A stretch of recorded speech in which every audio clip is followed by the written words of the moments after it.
Hello student, good morning. Today I am Rahul, chemistry teacher, and today we will discuss the continued chapter of thermodynamic. In previous lecture we discussed the some thermodynamics term. Okay, let's start.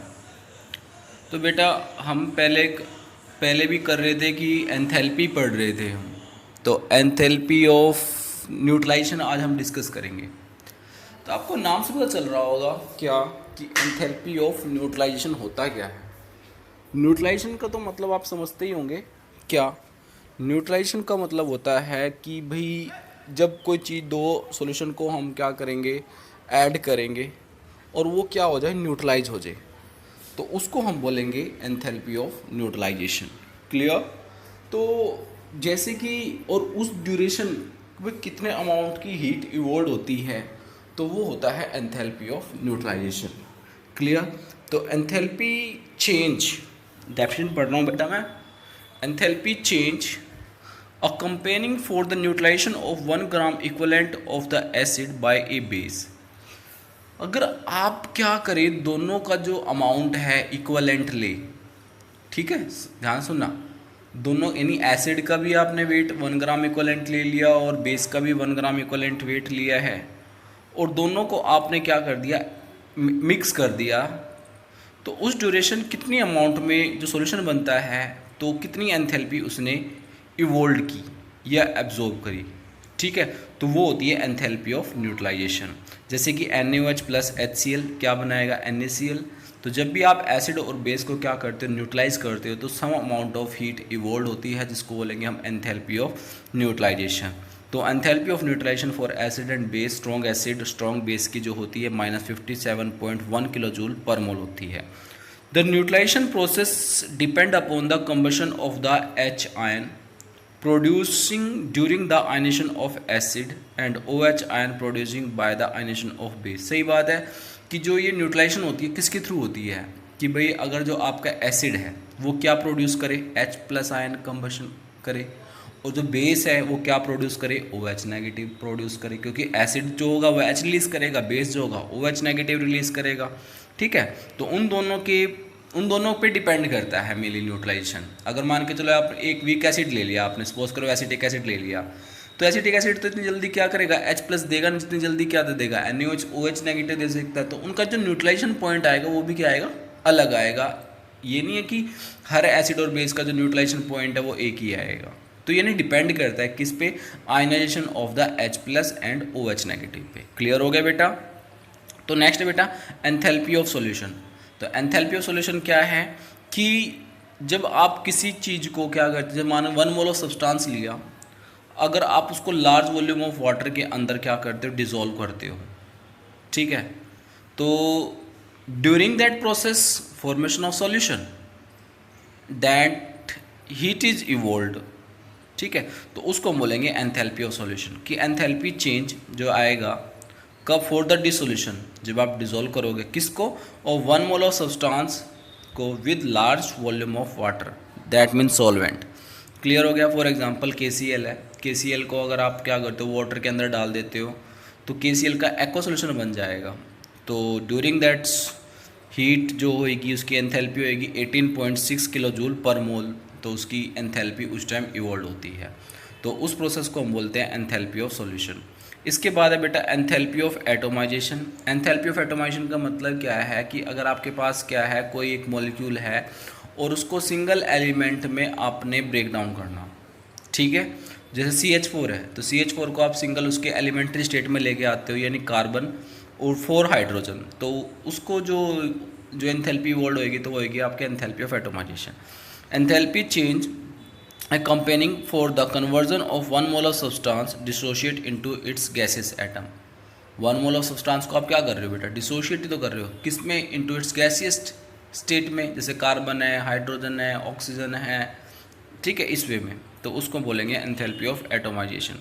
इसके बाद आपका enthalpy of ionization है।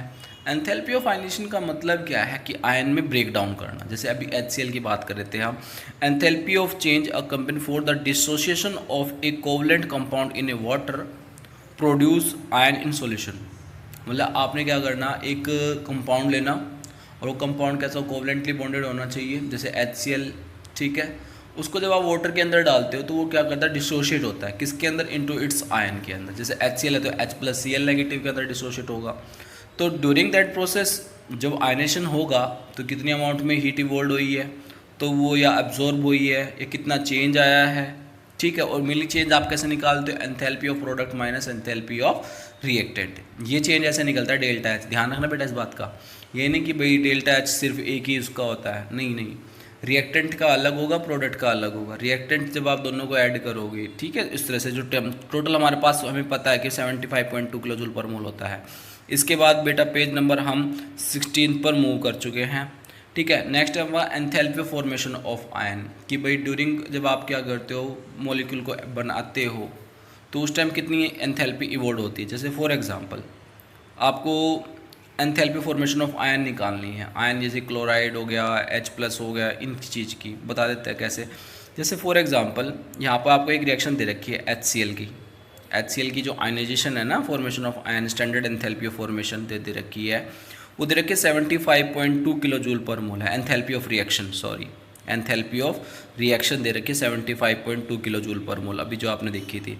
इसके बाद है जो अगर हम HCl की जो एंथैल्पी ऑफ फॉर्मेशन देखें, ठीक है, स्टैंडर्ड एंथैल्पी वो है -92.8 किलो जूल पर मोल, जैसे कि आप साइड में देख रहे होंगे आपके राइट हैंड साइड पे, ठीक है।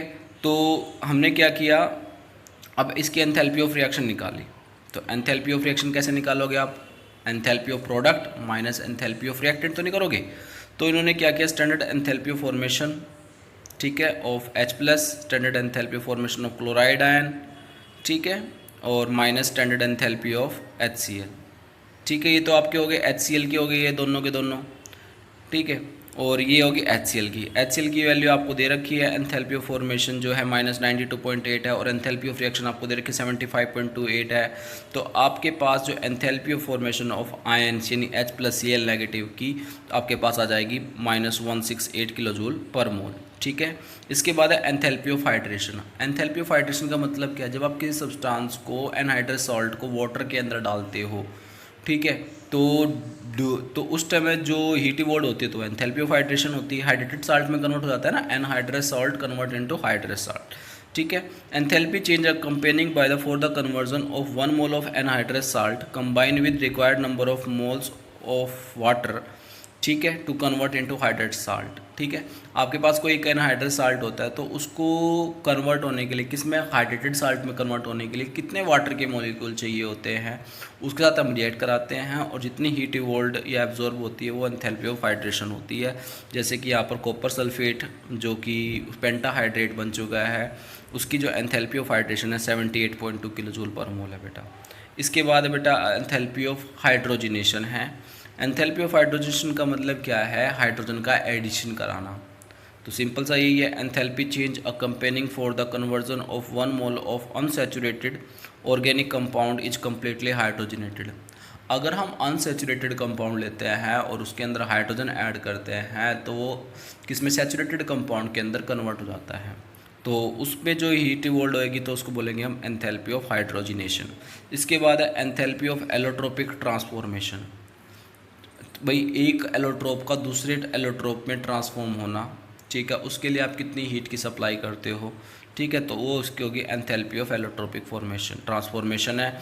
Enthalpy change accompanying for the transformation of one allotropic form into the another allotropic form. जैसे कार्बन ग्रेफाइट है तो आप ग्रेफाइट को डायमंड में कन्वर्ट कर सकते हो, पर उसके लिए आपको इतनी अमाउंट में क्या देनी पड़ेगी, एंथैल्पी या जो भी है वो देनी पड़ेगी। जैसे एंथैल्पी ऑफ फ्यूजन है सॉलिड का लिक्विड में, ठीक है, एंथैल्पी ऑफ वेपराइजेशन लिक्विड का वेपर में, एंथैल्पी ऑफ सब्लिमेशन सॉलिड का वेपर में। और आपको उनके एग्जांपल गिवंस हैं यहाँ पे H2O लिक्विड और ये H2O, ठीक है, इस तरह से। इसके बाद हम बात करते हैं Hess's law. Hess's law generally Hess's law of constant heat summation. Hess's law क्या कहता है, कहते हैं कि सपोज करो आपके पास कोई एक रिएक्शन है, उसको आप अगर एक स्टेप में देखते हो उसका ओवरऑल प्रोसेस, और उसमें कितनी हीट इवॉल्व हुई है वो आप नोट कर लेते हो।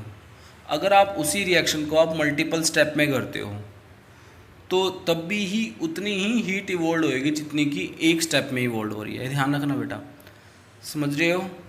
यानी मैं कह रहा हूँ टोटल हीट इवॉल्व और absorb in a same in reaction whether the reaction take place in a one step और इन मैनी स्टेप। अगर आप एक स्टेप में देख रहे हो उसकी हीट इवॉल्व अब्जॉर्प्शन और मैनी स्टेप में देख रहे हो उसको करके, ठीक है, तो टोटल कितनी मिलेगी आपको? सेम मिलेगी।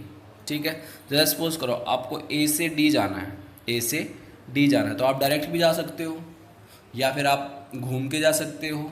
ठीक है, आपकी जो एनर्जी है वो उतनी ही लगेगी, ये बताना चाह रहा है। Consider a reaction A to D and heat evolve in this reaction total कितना किलो जूल है। अगर suppose some reaction take place in a 3 step, पहले वो ए से बी गया, बी से फिर सी गया और सी से फिर डी गया, पहुंच गया डी तक, तो उसने सबकी हीट देखी Q1 Q2 Q3 और जब उन्होंने इनका सम देखा Q1 plus Q2 plus Q3 का, वो किसके इक्विवेलेंट आया बेटा? कैपिटल Q के। इससे पता चला कि जो एनर्जी होती है हेजेस लॉ के अकॉर्डिंग कि भाई जो हीट इवॉल्व और एब्जॉर्ब हो रही है वो सिंगल स्टेप में देख लो या फिर मैनी स्टेप में करके देख लो, वो आपको सेम मिलेगी। So total heat evolve Q1 plus Q2 plus Q3 according to Hess's law. तो इसका एक्सपेरिमेंटल वेरिफिकेशन करा हमने हेजेस लॉ का। Burning of carbon to form CO2, हमने क्या किया, कार्बन को बर्न करना स्टार्ट कर दिया और CO2 बना ली। तो हमने इसकी हीट देखी एंथैल्पी कि भाई कितनी निकली। हमने चेक किया था कि भाई जब इसकी CO को प्लस O2 को मिलाया तो -393.5 किलो जूल पर मोल हीट एंथैल्पी इवॉल्व हुई। ठीक है, तो जब हमने क्या किया, इनडायरेक्ट प्रोसेस लगा के, इनडायरेक्ट प्रोसेस का मतलब क्या है कि पहले कार्बन को हाफ O2 दे के CO में कन्वर्ट करा कार्बन मोनोऑक्साइड में, और फर्दर फिर कार्बन मोनोऑक्साइड को हीट दे प्लस थोड़ी सी ऑक्सीजन और दे के उसको CO2 में कन्वर्ट करा। दोनों में हमारे पास एंथैल्पी है, फर्स्ट में एंथैल्पी -1110, सेकेंड में -283 है, और जब दोनों को ऐड करा तो हमें सेम मिला 393 -393.5 किलो जूल पर मोल। ओके, तो total heat evolve is the same. तो एप्लीकेशन ऑफ हेजेस लॉ क्या है, तो कहते हैं कि इसकी हेल्प से फिर हमने क्या करना स्टार्ट कर दिया, एंथैल्पी ऑफ फॉर्मेशन निकाल सकते हैं किसी भी रिएक्शन का टोटल। ठीक है, दूसरा है calculate the enthalpy of allotropic transformation भी निकाल सकते हैं, एंथैल्पी ऑफ हाइड्रेशन निकाल सकते हैं, और predict the enthalpy change for any reaction, किसी भी रिएक्शन का एंथैल्पी चेंज निकाल सकते हैं, प्रिडिक्ट कर सकते हैं। तो ये सब हमने कर लिया, क्लियर हो गया। इसके बाद है bond enthalpy and bond energy. भाई ये होती क्या है, नाम से समझ में आ रहा है कि जब आप क्या करते हो, बॉन्ड को फॉर्म करते हो, बॉन्ड फॉर्मेशन में देखो दो चीज़ होगी, एक बॉन्ड डिस्ट्रीब्यूशन एनर्जी होती है, बॉन्ड डिस्ट्रीब्यूशन का मतलब बॉन्ड को ब्रेक करने के लिए जो एनर्जी रिक्वायरमेंट होती है। तो यहाँ पर बात कर रहे हैं हम जनरल बॉन्ड एंथैल्पी, कहते हैं कि amount of energy released when 1 mole of bond are formed from the isolated atom in gaseous state. अगर दो एटम को आप कंबाइन करते हो, दो एटम को कंबाइन करने पर क्या होगा, एक बॉन्ड फॉर्म होगा उनके बीच में। ठीक है, तो उस ड्यूरेशन कितनी अमाउंट ऑफ एनर्जी आपकी क्या हो रही है, रिलीज हो रही है, दैट्स अ बॉन्ड एंथैल्पी। और दूसरी टर्म में आप कह सकते हो, डिसोसिएशन की टर्म में बात कर सकते हो कि amount of energy required to dissociate 1 mole of compound, 1 mole of compound into its gaseous state. मतलब 1 मोल ऑफ कंपाउंड को जैसे आप कह सकते हो कि एंथैल्पी ऑफ एटोमाइजेशन में जो लगती है। ठीक है, amount of energy is required to dissociate 1 mole of bond present between the atom in a gaseous molecule. तो वो होती है इसकी बॉन्ड एनर्जी। जैसे डायटोमिक मॉलिक्यूल है बेटा, डायटोमिक मॉलिक्यूल में कहता है कि जो bond energy is equal to bond dissociation energy, that means enthalpy of atomisation.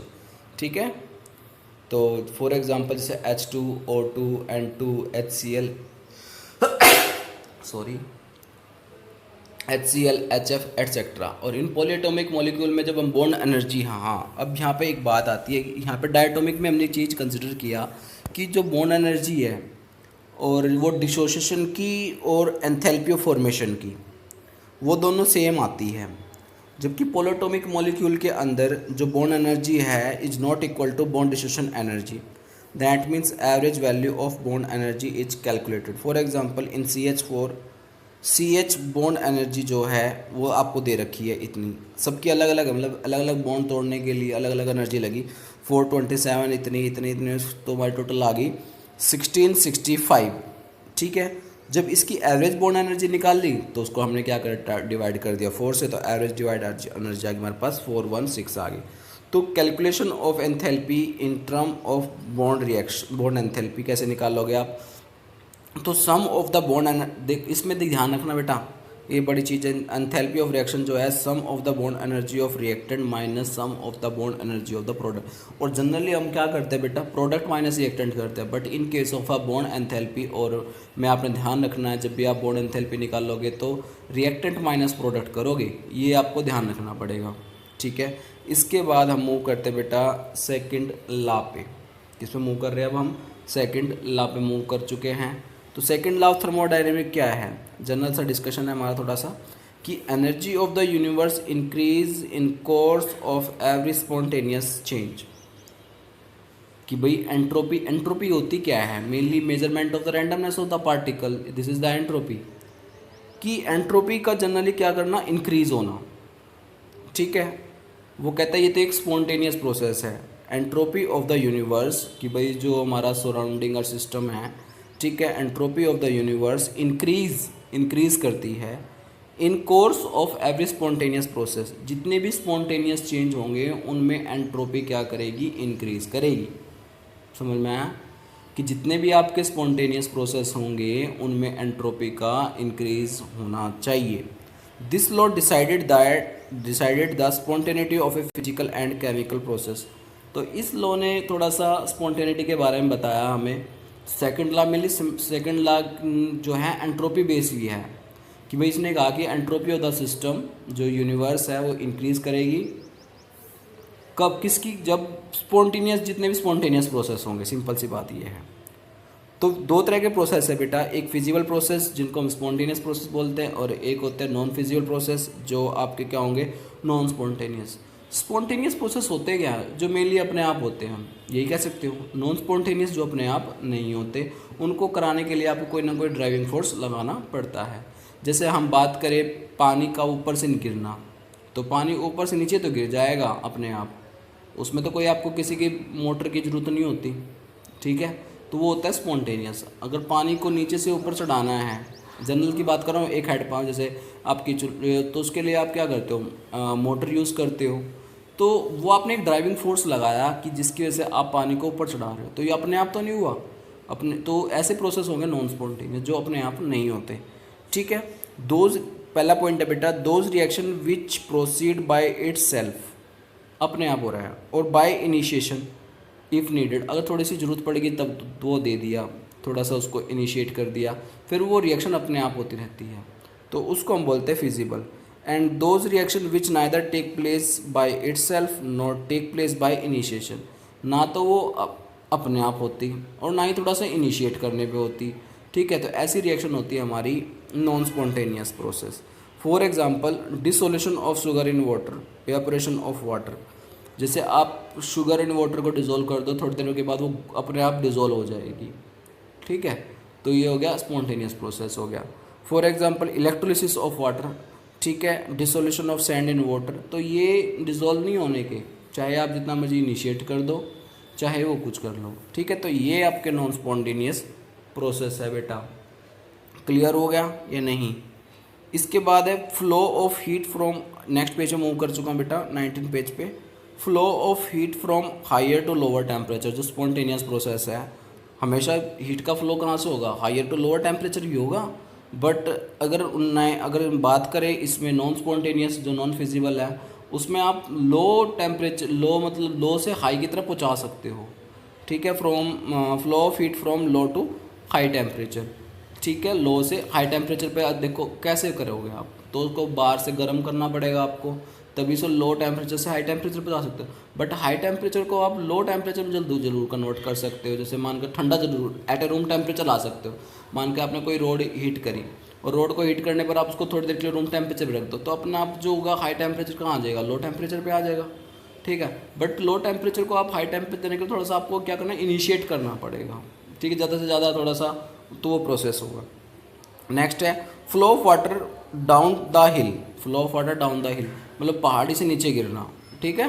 और flow of water up the हिल मतलब नीचे से ऊपर चढ़ाना, ठीक है। तो ये प्रोसेस जो होते हैं आपके स्पॉन्टेनियस के हैं।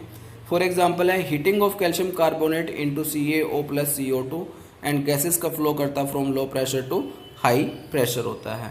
तो आज चलो आज के लिए इतना ही है। ओके, बाकी का हम कल करेंगे कंटिन्यू। ओके,